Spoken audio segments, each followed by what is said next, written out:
What if I told you that one of the most iconic franchises of the 1980s started as a joke sketch between two broke artists sitting at their kitchen table? That a simple doodle meant to make each other laugh would soon lead to toys, cartoons, movies, and a pop culture empire worth billions. Welcome to Cartoon Time Machine, where we bring animation, comic book, and video game nostalgia back to life. I'm Jason Starr, and I've worked in the media industry for over a decade, and I've also been studying media history since 2010. In this video, we're diving into the unexpected story of how the Teenage Mutant Ninja Turtles were created, from a silly late-night drawing to becoming one of the most successful franchises in the world.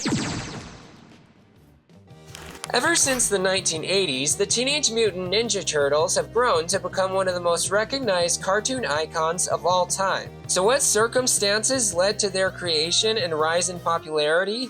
The joke that changed everything. It all began in November of 1983 in a small apartment in Dover, New Hampshire. Two struggling comic book artists, Kevin Eastman and Peter Laird, were brainstorming ideas late one night. They didn't have money or a publisher, but what they did have was a sense of humor and a shared love for comics, superheroes, and parody. Eastman, trying to make Laird laugh, doodled a sketch of a turtle standing upright, wearing a mask and holding nunchucks. Because, really, what could be more ridiculous? Laird laughed, added his own touches, and the two started riffing. That night, the joke turned into a concept. 4 mutant turtles, trained in ninjutsu, living in the sewers, fighting crime, and eating pizza. It sounded absurd, but that was exactly the point. As they began fleshing out the personalities for each turtle, Eastman and Laird wanted to push the parody even further. Instead of giving them traditional Japanese names, they grabbed a book of Renaissance art from Laird's shelf and started flipping through the pages. Out popped the names Leonardo, Michelangelo, Donatello, and Raphael, 4 Italian masters reborn as sewer-dwelling ninjas. The contrast was hilarious, but it stuck. What started as a late-night joke was quickly turning into something bigger, a full-blown idea with heart, humor, and attitude. But a funny idea alone doesn't make a hit. The real story begins when these two artists decide to turn their joke into a comic book and take a massive risk to do it. Self-publishing the dream.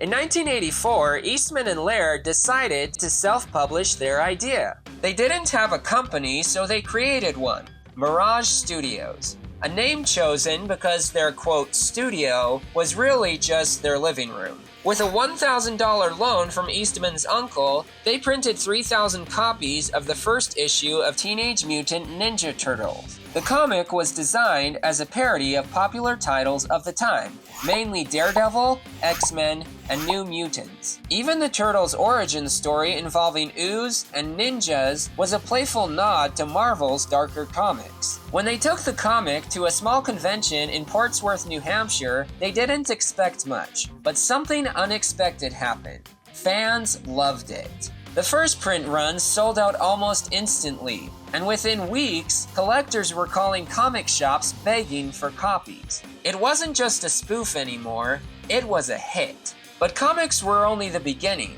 because soon, these underground heroes would crawl out of the sewers and onto TV screens everywhere.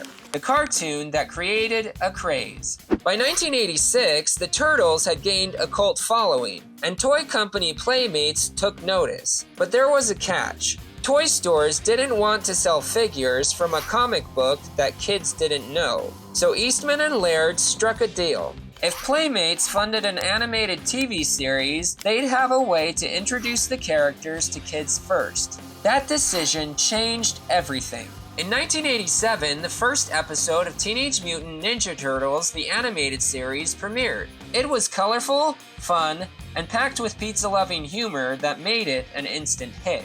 Leonardo, Donatello, Michelangelo, and Raphael became household names almost overnight. The show's catchy theme song, memorable villains like Shredder and Krang, and lovable supporting characters like April O'Neil and Splinter turned it into a must-see TV show. And the toys? They exploded. By 1990, over $1 billion worth of merchandise had been sold. But the world of Saturday morning cartoons wasn't big enough for these heroes. Their next mission would take them straight to the big screen, taking over Hollywood. In 1990, the Teenage Mutant Ninja Turtles made their live-action debut, and against all odds, it became one of the most successful independent films ever made. With costumes designed by Jim Henson's Creature Shop, the movie struck the perfect balance between humor, action, and heart. It stayed true to the darker tone of the comics while keeping the fun of the cartoon. The film grossed over $200 million worldwide, launching 2 sequels, The Secret of the Ooze in 1991 and Turtles in Time in 1993. But by the mid-1990s, the craze began to fade. Kids moved on to new trends and the franchise slowly faded from the spotlight. Still, the Turtles never truly disappeared. Like their comic book origins, they'd soon mutate again, and that mutation would bring them back for a whole new generation.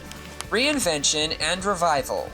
In the early 2000s, Teenage Mutant Ninja Turtles returned with a brand new animated series that reintroduced the characters to a modern audience. This reboot was closer to the tone of the original comics, darker, grittier, and more story-driven. Then, in 2007, a fully CGI film simply titled TMNT hit theaters, giving fans a fresh visual take on the heroes in a half-shell. Later, Nickelodeon acquired the rights in 2009, leading to yet another animated reboot and new films produced by Michael Bay in the 2010s. Each generation saw the Turtles evolve, from comic book satire to kid-friendly cartoon to blockbuster action heroes. Yet at their core, they've always remained the same. 4 brothers, 1 family, fighting for good and pizza.